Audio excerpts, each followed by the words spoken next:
มาเด้อผู้ใดว่างผู้ใดว่างเด้อมื้อนี้เด้อผู้ใดว่างผู้ใดบ่มีอยากมีงานมาพื้นเข้าเตาซอยนี่เด้อ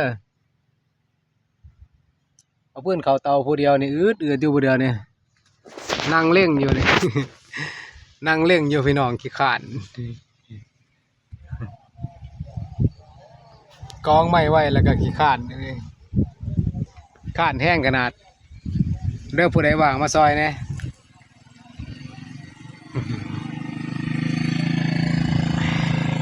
เฮ็ดธุรกิจมืดอยู่ผู้เดียวพี่น้องเฮ็ดธุรกิจมืดเนี่ยครับ เป็นคนเอาทานพี่น้องเป็นคนเอาทาน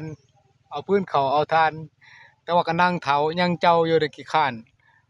มีแต่พื้นโน่นใหญ่ๆมันหนักพี่น้องผู้ใดว่างๆมาเด้อมาซอยนี่เด้อ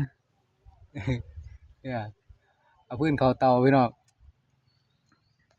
ตัดไว้แต่โดนนั่นแหละแต่ว่าหันบ่มีเวลาเอาเขาบาดนี้มันสิเบิดทานดังเด้บาดนี้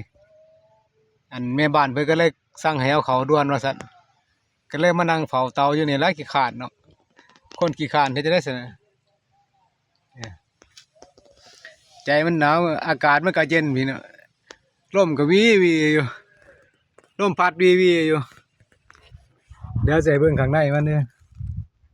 เนี่ยอันนี้เขาเรียกว่าเตาอะไรหยังก็เตาอุโมงค์เตาอุโมงค์เตาผีมันมีหลายเตาแต่ว่าตอนนี้เตาขี้คร้าน เอ้ยเตาขี้คร้านนี่เนาะขี้คร้านลุกขี้คร้านนั่งขี้คร้านยกไม้เขานี่ไหม